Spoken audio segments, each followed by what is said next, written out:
Presta atenção na seguinte frase. Tem criança que provoca. Essa frase é meio bizarra, né? E se eu te disser que essa frase foi dita por um bispo? Você já consegue imaginar o contexto? Vocês já pararam para pensar por que existem tantos casos de abuso dentro de ambiente religioso? Bom, vamos conversar sobre isso e relembrar alguns casos. Depois da vinheta.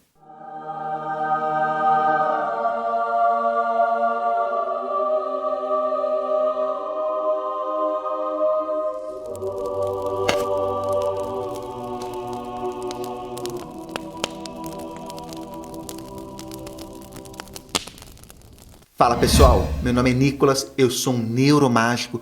Se é a sua primeira vez aqui no canal, seja muito bem-vindo. Aqui eu mostro como coisas que nós pensamos que são sobrenaturais podem ser um truque de mágica ou um número de hipnose. E nem sempre religiosos usam técnicas de manipulação psicológica e outros, digamos, truques para tirar dinheiro dos fiéis. Às vezes, o objetivo é obter vantagem sexual. Segundo o Ministério Público de São Paulo, o crime de violação sexual mediante fraude foi o que mais cresceu no estado, seguido pelo crime de assédio. E o ambiente religioso é um ambiente, infelizmente, favorável para que esse tipo de crime aconteça, porque é um ambiente onde as pessoas são acostumadas, condicionadas e incentivadas a não contestar. É verdade. Agora, some a isso a quase certeza da impunidade.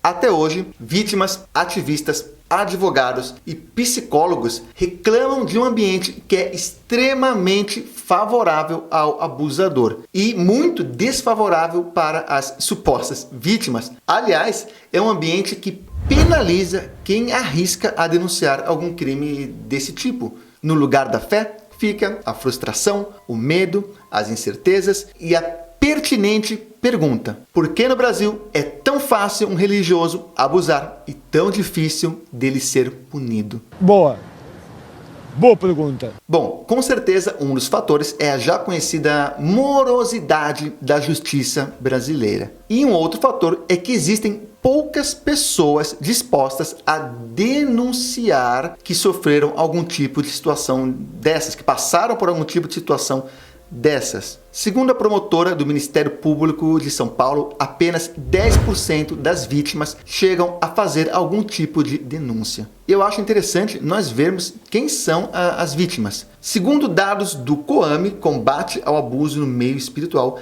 67% das vítimas são mulheres cis ou trans. 78% já tinham algum histórico de abuso, 31% são menores de idade, de ambos os sexos, e apenas 2% são homens adultos cis ou trans. Bom, embora João de Deus seja o caso mais famoso no Brasil, aliás, nós temos vídeo aqui no canal falando sobre João de Deus, não falando exatamente sobre os abusos, mas falando sobre as fraudes por trás das cirurgias mediúnicas, tá? Vou deixar link aqui em algum lugar. Mas enfim, João de Deus, ainda que seja o caso mais famoso, ele está longe de ser um ponto fora da curva. E para provar isso, vamos visitar alguns casos, alguns inclusive bem recentes e que tiveram pouquíssima divulgação na mídia. Pastor Cleison Alves Souza. Ele jurava possuir o esperma de Deus. A polícia de Manaus prendeu o pastor Cleison Alves de Souza, 37 anos,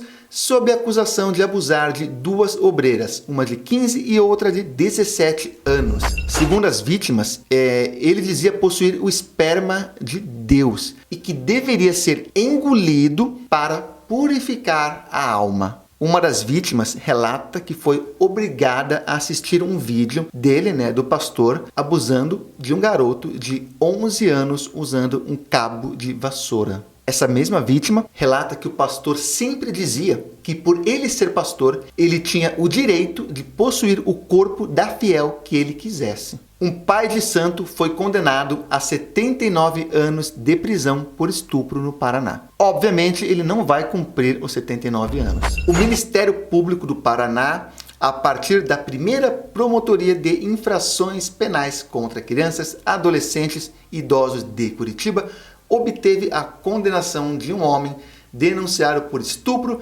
violação sexual mediante fraude, charlatanismo, sequestro, cárcere privado e redução à condição análoga de escravo. Caraca, esse gabaritou todos os crimes de um charlatão religioso. Ele foi condenado a 79 anos de prisão, 79 anos e 6 meses. 79 anos, 6 meses e 20 dias, além de multa. Segundo a denúncia, segundo a condenação, ele se aproveitava da sua condição de pai de santo para obter favores sexuais, para cometer os crimes. A denúncia cita 4 vítimas, sendo que uma delas tem 15 anos de idade. Basicamente, ele dizia que estava fazendo um ritual e esse ritual envolvia praticar sexo com elas. E também se aproveitava da sua condição para usar as mulheres como escravas. Não só escravas sexuais, realmente para escrava de trabalho, para fazer trabalho braçal na casa dele. E tudo isso se aproveitando da sua condição de líder religioso. A esposa do pai de santo chegou a ser acusada, entretanto foi absolvida por falta de prova.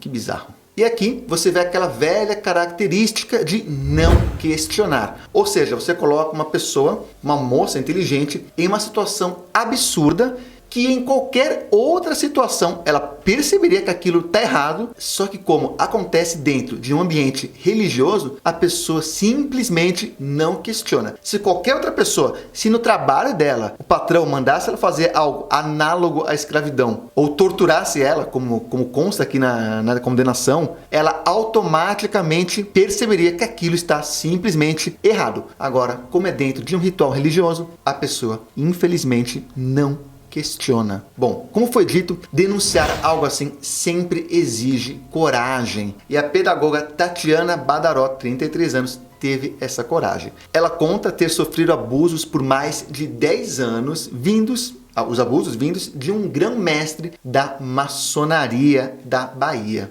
O nome desse ex-grão-mestre é Jair Tércio Cunha Costa, ele tem 63 anos e é criador de uma seita religiosa da qual a Tatiana fez parte dos 15 aos 28 anos. Segundo a Tatiana, o abuso aconteceu quando ela tinha 21 anos e ele sempre camuflava o abuso com um discurso de espiritualização e limpeza energética. Cara, a palavra energia, quando é mal usada, sempre dá merda. Segundo a Tatiana, ele dizia que conhecia as necessidades dela melhor que ela mesma. Ou seja, a sua necessidade é fazer sexo comigo.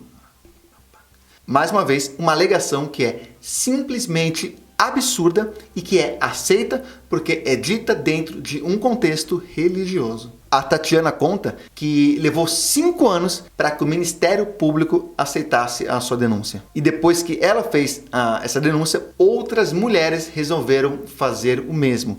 Denunciaram esse mesmo grão-mestre e um pedido de prisão foi expedido para ele. Entretanto, no momento, ele se encontra foragido. Antes de fugir, ele negou as acusações e ele foi afastado das suas atividades da maçonaria. O link da matéria vai estar na descrição. E na Turquia, um líder de uma seita sexual apocalíptica é condenado a 1000 anos de prisão. Se fosse no Brasil, ele só cumpriria 30. O líder do culto sexual apocalíptico, Adnan Oktan. Como seria um culto sexual apocalíptico? É para fazer sexo até morrer? Ele foi condenado por um tribunal em Istambul, na Turquia, a 1075, não se esqueçam dos 75 anos, de prisão. O Oktar é acusado de 10 crimes. Agressão sexual, abuso de menores, fraude, extorsão e tentativa de espionagem política e militar. Eita pô!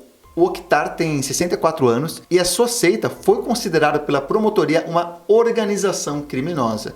Além dele, vários outros membros da seita foram presos também. E aí aquela velha história, o Oktar pregava visões de mundo bem conservadoras, entretanto, e sempre tem um entretanto, ele mantinha uma espécie de harém com várias mulheres. Ele chamava as mulheres de gatinhas e todas as mulheres do harém dele eram submetidas a diversas cirurgias plásticas. E ele sempre aparecia com essas mulheres dançando ao fundo nos programas religiosos que ele apresentava. Aliás, o Oktar era dono de um canal de TV. Você conhece algum outro líder religioso que é dono de um canal de TV? comenta aqui. E se você está gostando até agora, gostando, é claro, do vídeo, não dos casos, inscreva-se, ative as notificações para receber mais conteúdo como esse. E nós estamos chegando aos 100 mil.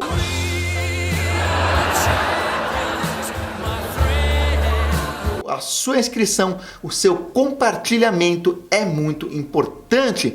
E para ter um contato ainda mais próximo comigo, me siga também no Instagram. O meu Instagram é @neuromágico. Vamos voltar para o vídeo. Então é isso, pessoal. Espero que vocês tenham gostado. E, excepcionalmente, esse vídeo eu não vou encerrar com a palavra do ET Bilu. Eu vou encerrar com a palavra do Bispo Bernardo Alvarez.